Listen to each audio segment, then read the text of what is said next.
I'm a professional ballet dancer for a living, but I also do some modeling in my spare time. Last weekend, I was doing a latex shoot. Before anybody says anything, it wasn't anything fetish-wise. It was just a shoot that called for wearing more uncommon types of fabrics. My outfit was a black full-body catsuit, so think of a skin-tight garment that covers from neck to toe, including gloves. If you've ever put on a wetsuit, then you can probably imagine how much of a pain it is. It's a pretty in-depth process that involves lots of baby powder, a lot of sweat, and some less than ladylike stances. Dressing usually takes anywhere from 20 to 25 minutes start to finish. I always dread it, but can't argue with the results. Anyway, my boyfriend was in my dressing room as I was getting changed. He doesn't always come along for shoots, but I needed him that day because my car is being repaired and we needed to go somewhere afterwards. His one kinda annoying thing is that he talks to me while I'm getting changed even though I very politely asked him to let me do it in peace. If I'm just putting on a dress or something less complicated, it's not a problem. But with latex, you have to concentrate, seriously. My facial expression is pretty similar to when I'm doing heavy leg presses or squats at the gym, so that the garment slips on correctly and, more importantly, you don't rip it. It's very easy to tear if you're not careful. And a full-body catsuit can cost upwards of $700 to $800 minimum. So as I'm struggling, may have been on the floor on my back with my feet up on a chair, pushing my butt up to get the garment over my hips, he won't stop talking. Come on, girl, you got this. Do you want help? I don't think you put on enough baby powder. Babe, you got this, get that big ass in there. And I politely asked him several times to just let me concentrate. He responds by saying, relax, I'm just trying to help, before patting me on the butt. I'd had enough. I demanded he stand outside because he was being super distracting and I couldn't afford to rip the garment. I didn't ask him to help because there's a technique to getting latex on and he doesn't have it. He got all pissy and was like, whatever, maybe you need a bigger size anyway, before leaving the shoot completely and taking the car. I had to get an Uber home after the shoot. On one hand, I was getting super frustrated, I was hot and sweaty, and combined with my kinda short temper, I was getting pissed off that I couldn't get the suit on. On the other hand, I asked him multiple times not to comment or distract me. And I never indicated that I was in the mood to be touched. My boyfriend and I have been together for 2 years. He's a good heart and is normally rational, but his one issue is that he expects to accompany me in every occasion no matter how big or small. He even went with me to my ex-boyfriend's funeral after days of begging. Now my best friend got married few days ago, it was very small and only close family and friends were invited. My boyfriend couldn't come because of the +1 rule. He pitched a hissy fit saying my best friend has no respect for my relationship and was shocked when he learned that I was still going to attend. He told me that if he can't go then I'm expected to not go as well, but that is my best friend and I had to respect her rules. He gave me an ultimatum, either we go together or I stay home with him. I ended up going cause again I respected my friend's rules. He was angry with me and kept calling the entire 2-hour drive then stopped. Later I got a text from his friend telling me my boyfriend, got into an accident and was taken to the hospital. I freaked out. He gave me the address and I had to leave the wedding and told my friends why. I was crying the entire drive home and kept calling his friend but got no response. I arrived to the hospital and asked about my boyfriend and they checked and told me he wasn't there. My anxiety reached 160% as I kept calling his friends one by one. I just went home and there he was, along with his friend. He saw me and said that he was sorry, but this was the only he can get me home after I left him alone. After the initial shock, I just blew up yelling at him about lying and making me leave my friend's wedding, and having me literally go to the hospital and freaking out cause of him.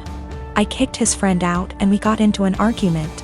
He kept talking about how much I love him, thus I left, which is my own doing, not his, and he was just trying to see if I really chose my friend's wedding over him. He then argued that my friend caused this and I shouldn't agree with her to exclude him. I said what he did was horrible and called him horrible and then went to my room. It was awful cause my friends kept calling to check in on him cause they thought he was really at the hospital. He said I overreacted and that I yelled at the wrong person. He has a history of mental health issues but got better the past few months. He also had a recent death in his family which really affected his health generally. Let me start off by saying my son, Adam, is 22 years old.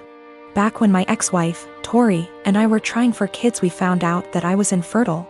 We decided we'd adopt, then about 4 months later my ex-wife is pregnant. I was thrilled because I thought maybe the doctor made a mistake. No, I was wrong. My ex-wife cheated on me and I didn't find out until 20 years later. Tori told me 2 years ago that she cheated on me.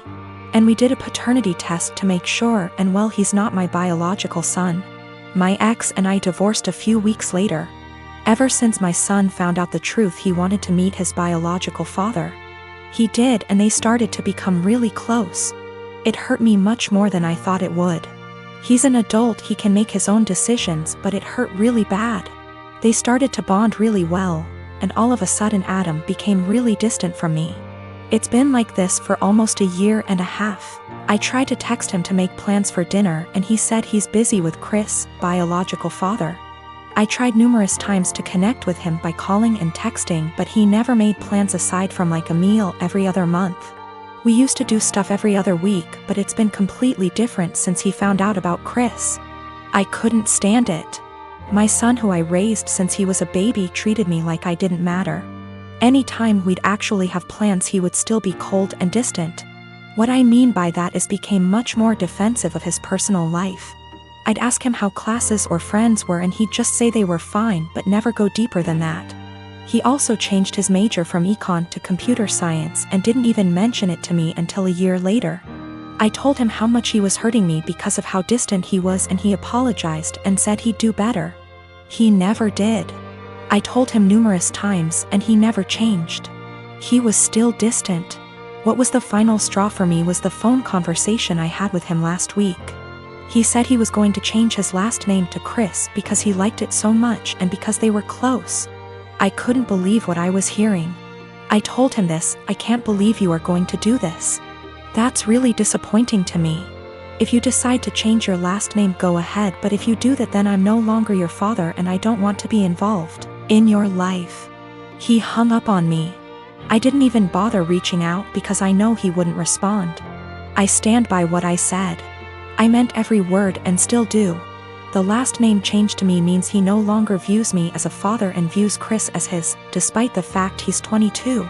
My family told me I'm being unreasonable, meanwhile my best friends think it's reasonable. After I found out about Chris, I took a couple of days and didn't speak to my ex-wife or Adam. They didn't contact me. I didn't contact them. I needed a break. A lot of you are asking for a deeper meaning behind this, and I think I finally figured out why he's been so cold. A few months before my wife told us the truth, we were in a very long argument. His grandma, my mother, left a big inheritance for him that I am fully in charge of. Enough to pay for college and have enough wiggle room to not stress all the time about it. After a semester of university, he started dating this girl. He was head over heels in love with her. I never met the girl, so I have zero clue how she felt about the relationship. Suddenly, after a few months of dating, Adam asked me for about $3,000 to be deposited into his account from the inheritance. I already paid for the semester, so this was odd to me. I asked Adam why he needed the money. He said his girlfriend was having trouble paying for her tuition and asked my son to help. I told him no because it seemed to me that she was treating him like a piggy bank. He spent over $1,000 on her in just under a few months. He would constantly talk about how he loved going shopping with her so he could buy her things. To me, she was just after my son's inheritance, and I was right. What I said to him was basically this: Adam, you haven't been dating this girl for very long at all, and for me to give you that much money just to spend on her after a few months doesn't sit well with me. That's the money your grandmother left you for your college career, not hers. If you two were more serious, then I would think about it, but I'm not giving you that much money to just give your girlfriend. Turns out my guess was right, and she was after his money. They broke up shortly after and have had an on-again, off-again relationship ever since. He was upset with me, but he eventually got over it after a few months. Then we found out about my ex's affair. I don't know if that's the real reason he's so cold. That was a huge argument that went on for weeks until she left him. I am a 39 years old male, and I lost my late wife 6 years ago. I have a 16-year-old son, Daniel, and I recently got engaged to my fiancé of 2 years. Her mom and I aren't on good terms because of how she behaves. She's a controlling, self-centered, Dolly Parton wannabe. I learned to ignore, but she's been annoying Daniel and criticizing his personality regularly. He's a private kid and still hasn't gotten used to the new family dynamic, but he's in therapy and is doing fine. She keeps diagnosing him left and right, calling him antisocial, autistic and other crap. Fact is, Daniel is a shy, well-mannered kid, but people confuse that with being antisocial.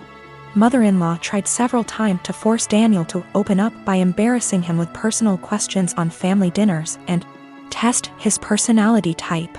I've realized the effect her behavior had on Daniel, so I gave him the choice to no longer be in the same room / house as mother-in-law, and he appreciated this a lot. Mother-in-law didn't like that Daniel kept his distance and no longer visits and kept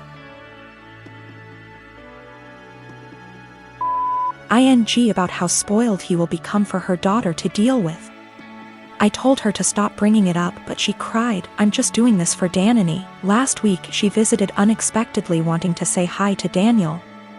After Daniel greeted her, he went into the bathroom and she went into the living room with my fiancé. I was in my bedroom when Daniel came and said his journal was gone. We looked for it but didn't find it. I asked my fiancé, who was alone in the kitchen, but didn't see it. I paused for a second to ask where mother-in-law was. My fiancé said in the living room, but I saw her coming down the stairs. I asked where she was. She said the bathroom. I saw her purse in hand, so I bluntly asked if she took Daniel's journal. She looked offended and called for my fiancé when I insisted to see inside her purse. She wanted to leave, but I didn't let her. Fiancé told me to stop it, but I insisted, and the journal was there. Mother-in-law tried to explain this was her only chance to get to know Daniel better because she cares about him. I blew up at her and berated her for stealing from my son and told her she's banned from my house for the stunt she pulled. She argued with me, then left. My fiancé apologized for her but said banning her from the house was over the top.